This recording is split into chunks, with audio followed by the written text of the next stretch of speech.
Our guest in this segment is County Commissioner John Hardy, having him on for the full hour, which I'm getting heckled by your friend Mike Hornby for keeping you for a full hour. Hey, man, listen, if he could bring it like I do. That's what I'm talking about. That's what I'm talking about. Yeah. You know I love that guy, right? Everybody does. I know, man. He's a hard guy not to like. I've got a 27-pound jar of apple butter here. Yeah, there's a little bit of sugar in that. It's pretty liquidy, too. You could try to chug this. It's good stuff. It's good stuff. Yeah, so you guys are reaping some of our labors from 2 weekends ago. My family has had a family tradition of making apple butter for a very, very long time, and so we do that at my house. And I have my old family kettle. I bought it at my grandparents' auction. My grandparents didn't want to give it to anyone because they kind of just didn't really want to put themselves in that burden. So it went up for sale, and I bought it, and I was determined to buy it. I told my wife that I don't care what it sells for, I'm buying it. And so I bought the family kettle, and we've been making apple butter at my house. We don't do it every year, but we do it every couple years. And 2 Saturdays ago, we had about 60 people at our house, and it starts about 5 in the morning. And I think the last person left maybe around 10 or 11. But apple butter is typically done around 6 or 7. It's a good 12-hour, 13-hour process. And so we lit the fires at about 5:15 when it went on, and we have sped up our process a little bit. When I was a kid, we cooked with wood. And the whole family would get together, and we would peel and snit apples. And we've moved to applesauce. I've lost a tremendous amount of my family in the last 10 years. Don't have a lot of the original people that were, very influential in my life left. But I've got a wonderful, wonderful group of friends and an immediate family. And I tell you, I'm a blessed man when it comes to that. But we've moved to applesauce, and now we cook with gas. So okay. We start with unsweetened applesauce, and you can use the gas to kind of really dial the heat in and control it a little bit. Now, the burning question, John, is of your friends, of your colleague, of your family, each make a contribution to cooking. What did Gilstrap do? John, he ate some crab soup and drank some beer. I think I saw him. And I offered words of encouragement. Yes, he did.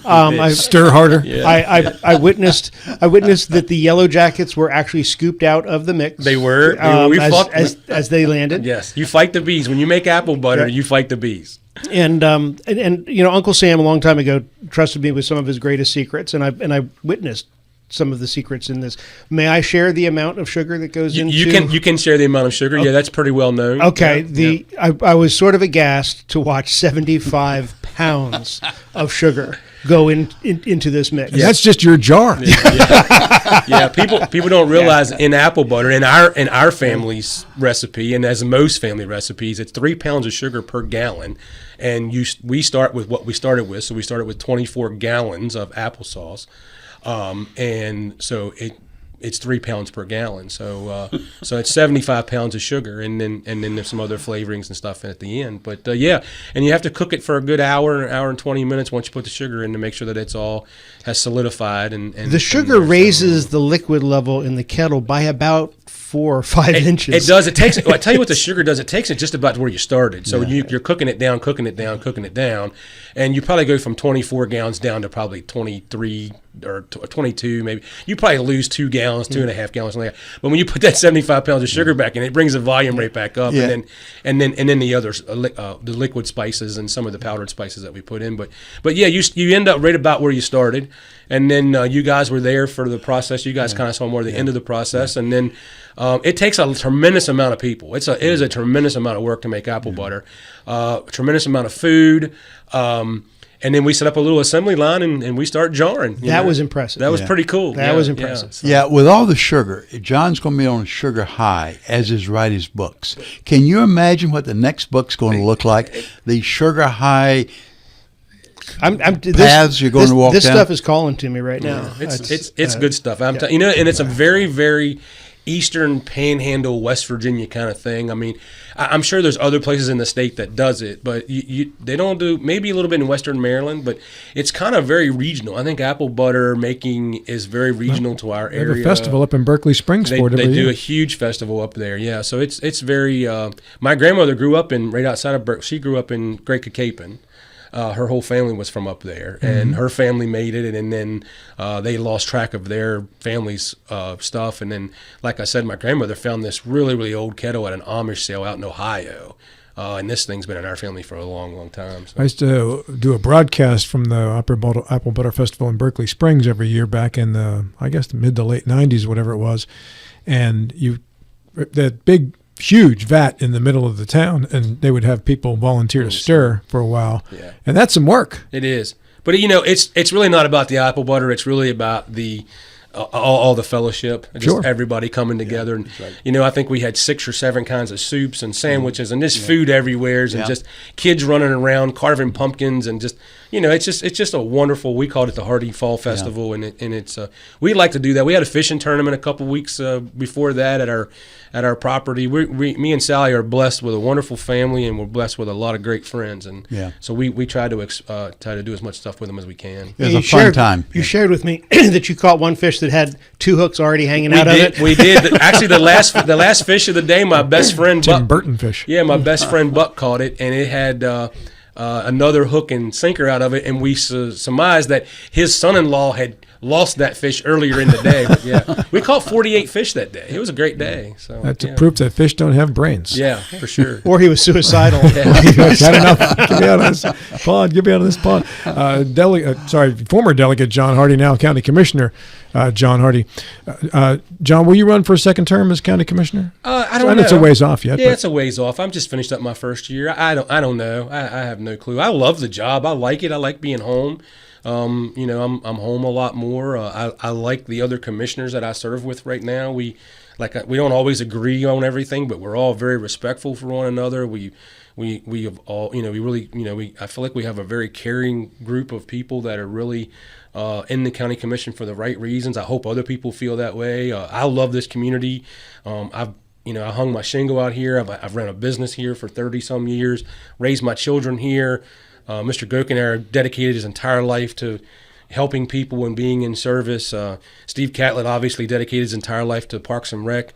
Mr. Whitaker, his family's been here for forever and owns, he has businesses here, and everybody knows Jim, and obviously HD has businesses in the area, and so I feel like we all really have great ties to the area, and we really, really care about Berkeley County and the direction that it's going. We care about Jefferson County. We care about Morgan County. That's one of the things that I think is cool about this new Plex. I hope that if this does happen, that it's fruitful and wonderful for Jefferson County and Morgan County. Jefferson County with the casino and the horse races, and with Harper's Ferry. I mean, if kids coming here maybe to play a volleyball tournament, and it could go to Harper's Ferry for a day and learn about John Brown and just see the beauty of Harper's Ferry.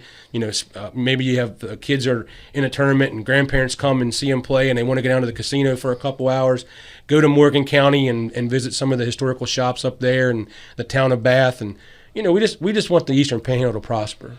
Yeah, going back to sports complex, I can see an analogy of the impact on the county the same way as Judiciary Center has had on the county, and also the Dunn Building. Yeah, and there's a facility like this up in Harrison County, and it's been very successful for them, and it brings a lot of people, and it's nice to bring those outside dollars in. I mean, we don't want to keep going back and hitting the same people for our revenue on our property taxes, and the commission hasn't raised the levy rate. Now, people's taxes have went up because the value of their homes have skyrocketed. We have no control over that. But if we can bring outside revenue in, and the outside revenue can finance this facility and pay for this facility, and then it's more hotel motel tax that go towards Parks and Rec and goes to the CVB, and it's just more revenue and jobs. My number one goal is my oldest daughter has got her master's degree, and she now lives in D.C. And it's actually today's her birthday. Happy birthday, Megan. 27. But she lives in D.C., and my youngest daughter's in grad school at WVU, and I don't think she'll probably come back here. And I want to create as much jobs and work here where people can raise their family here and stay here. When does CMC start hiring? I'd say they're probably still maybe a year out. I mean, there's still a lot of work to be done down there. What a facility! I mean, what a facility! But it really want to be able to create the jobs here that are the sustainable paying jobs where people can live in this community and work in this community, and we don't have to send. I know Jefferson County sends a phenomenal amount of people to Virginia every day, and so. John, I'm going to shift to politics. From a county commissioner perspective, do you think you're getting as much support from the governor as you'd anticipated? Well, I think in all fairness, the governor's pretty new to the job. He's only been there less than a year yet, and it's going to take him a little while to find his direction and get his feet under him. He has a completely different philosophy than what Governor Justice had, and that's pretty apparent. But, it remains to be seen. I have a great relationship with the governor. I mean, I can pick up the phone and call him. He's been a friend of mine for 12 years. I will tell you, I don't always agree with the governor, and the governor's fine if you don't agree with him. He likes to work privately, which I think that's important. Nobody wants to be, trashed in the public. So I can pick up the phone and call Patrick and have a great conversation with him. Governor Justice called me the other day about the sports complex. He'd heard about it, and so Senator Justice called me. And so, be able to contact those people. But I think the governor, it's going to take a little while to get his feet under him and figure out exactly what his economic development policy is. But it's nice to be able to have that communication with him. And he's going to tell you how he feels, and I know a good many people in his administration, and we'll just continue to work through it. And the hardest part is making state government understand county government. And I didn't understand it when I was a legislator, and county government it has challenges, and there's not a lot of way for counties to generate revenue. There's and really the only way counties generate revenue is through the personal income. Our personal property tax and real property tax, and the chunk of that is real property tax, and the county only holds on to a small portion of that. I just got a text from Christian Fisher at CMC. He says he's hiring now. Look up CMC Steel, West Virginia, and the jobs are listed. Awesome. Thank you, Christian. Yeah, thanks, Christian. Appreciate you watching or listening. Yeah. I got a great selfie. Me, him, and the governor took a wonderful selfie. We were down there. Oh yeah, you got two little short, round guys, and then you got he's a great big tall guy. We were down there for Leadership Berkley, and I think I was down there for like something with the county or whatever. But we all met up at somewheres, and we got this. He took this great selfie from for all of us. So. Yeah, John, you made a comment that the legislators do not understand county government, and I think you're exactly right. However, they think they understand county government, and legislators not currently in office more than once told me they knew more how to run the county than the county commissioners did. Yeah, I think I probably would have made that statement when I was a legislator too. I mean, I think I would have made that. But there's a lot of there's just like I said, there's the counties have responsibilities that they must meet. Fire, police, EMS, and 911 and parks and we have responsibilities, things that we need to meet. And like I said, there's not a lot of ways to generate revenue. And you guys know I have a budget background. I've worked tremendously hard in a lot of state budgets and understand budgets. And I'll be the first one to tell you there's not a lot of fluff in Berkeley County budget by the time the duly elected officials are paid. And there's some things that are in statute that must be paid. The library gets paid a certain formula. The clerk gets a certain percentage of tax collected. And there's not a lot left over by the time we fund everything that we need to fund. And then there's some organizations that we have no legal obligation to fund, but we feel like we have a moral obligation. So we the senior center and CASA and some of those facilities that we feel like we have a moral obligation to try to help as much as we can. We was able to help the battered women's shelter, the Bethany House this year. It's really the only place for women who are in danger that can go.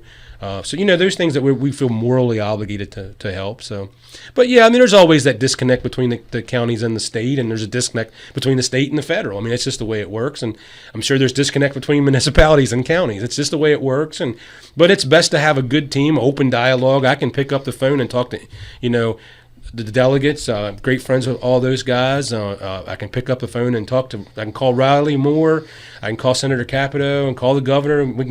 Like I tell people all the time, I'll never tell you that I'll fix something, but we can at least open up a dialogue about it. We can at least have a conversation about it. John Hardy, our guest here on the program. Go ahead, John Gilstrap. I want to bring up some, excuse me, something you and I have talked about a couple of times offline. I want to talk about it here, and that deals with stormwater management. Sure. And the rules as they're written now create stormwater management ponds, right? It goes with rain tax and all that. We're trying to stormwater is now directed into stormwater management ponds that concentrate the toxins that used to leach out all over into one particular place. Sure. And there are dozens, if not hundreds, of these all over the county. And you and I have discussed that this is a potential liability because sooner or later these have to be cleaned out. Sure. And these are at homeowners associations, and nobody's going to be able to afford to clean these out. So is the county addressing these? Has it come up? Is it a concern? Are we building some kind of an endowment to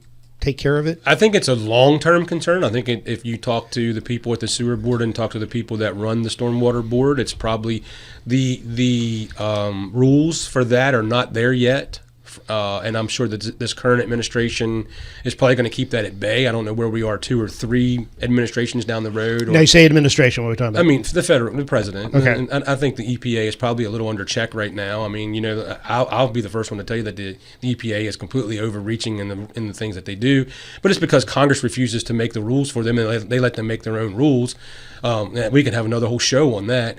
But they're very overreaching. It does concern me that we have these stormwater management ponds. You have the same areas that are constantly runoff goes into these areas. At some point in time, is the EPA, DEP saying now you have to remediate these ponds? The sediment that comes into these ponds, is that going to have to be removed? How's that treated? What's the new medium that's put back in? There's some ponds that have new mediums that are put in them. That medium has to be changed every 5 years, and that's fine if you're a private business. If you're a Sheets or some for-profit organization, maybe you put that into your budget. But homeowners associations are not putting money back for that. I mean, homeowners associations aren't putting money back to keep their ponds free of trees and stumps and weeds and the things that they have to do. And then the DEP goes out and says, hey, you have to do this. I mean, it's my fear that I don't think this is anything that's happening tomorrow. I think this is probably down the road. And I may not even be in office anymore, but at some point in time, the DEP or the EPA or some overreaching federal regulation says, "Oh, these ponds have to be remediated," and it's going to. And the admiral's shaking his head, but these ponds are not in a good way either. Not in a good way. Yeah, and these ponds are going to have to be remediated. Well, who pays for that? I mean, homeowners. I mean, hell, homeowners associations can barely pay to keep the roads paved and keep the grass mowed. I mean, who's paying for all this remediation? So, well, I would tell you where I came from in Fairfax, that is an issue, and they are having to do that. Yeah. So it's down the road, but it's baked into the cake. I don't think it is down the road, John. You don't think so? No, I don't think so. I think it's emerging all around us. Mm-hmm. Yeah. So you think it's sooner than later? I think it's sooner than later. Well, who pays for it, Bill? Where's the money come from? That comes back to the fact of the overreach, and everybody says the responsibility should lie with the individual, the homeowner association, yet the homeowners association are avoiding this. They are looking the other way. They're not taking any responsibility at all. Somebody's got to take responsibility. You call it overreach. I call it trying to protect our environment. And now in cases it may be overreach, but in cases without the overreach, our environment has been threatened. Our water table has been threatened. If we had a major leakage into the water table, all the wells throughout this area could be impacted. And it already is to some degree with the E. coli. Bill, I'm going to have to disagree with you. I knew you would. I'm sorry. Right. I have to disagree. That's right. Yeah. How many wells in the county are failing? Oh, 9. We don't have failing wells. People are not running out of water. People not having contaminated wells. We're not having any of that issue. It's a scare tactic. It's an overreach. You're talking about septics or wells? Wells, water. People get their wells tested. I mean, the health department will test your well for free. Yeah, but how many septics are failing? Not many. Oh, John, that's changed then from what it was 15 years ago, 20 years ago. The DEP ran checks. A large percent of our septic tanks were failing. But I can tell you, our sewer department and water department is not going back and chasing any old development. It's only new, right? Exactly right. So exactly water right. and sewer is only going after new development, right? So yeah, but I'm saying, so if we had massive failures of sewer systems and we had massive failures of wells, don't you think that the water and sewer department would start to try to address that and say, hey, we're going to have to go to this old development, and we got to supply them with water and sewer because they have many failures. No, that's not their purview at all. That's not their responsibility to go out. It's not happening. It is happening, John. I don't failing septic systems is not stormwater. No, it's not. No. But there, we do have a failed septic system. Septic tanks are failing. It affects the wells, not the municipal, not the commercial or municipal water. Private the leach fields? Yeah. Private septic systems are one of the most wonderful thing that's ever been invented. They work so well, right? Most people don't understand on a septic system, 70% of the water that comes out of your septic system is through evaporation, not through seeping through into the leach field. It's through evaporation. That's why they're no more than like 35 inches, 34 inches deep. Because septics do not fail to the surface. Septics fail downward, and so you do not really know if you have a failed septic system or not until you actually test the groundwater around it. I love you, Bill, but I have to disagree. On that note, we have to stop and to come back for a final 50 seconds after we do these. Commissioner John Hardy has been our guest here on the program this 9 o'clock hour. For our listeners and viewers, I want you to know that debate continued through the commercial. I thought we were on the Friday show here for a second. Larry Schultz was sitting across from Mike Height there. I have a lot of admiration for our county commissioner. I could tell during the break how much you guys admire each other. Yeah. And in all seriousness, John, thanks so much for spending the hour with us and for the apple butter. Yeah, thank you very much for the opportunity. Kind of you, sir.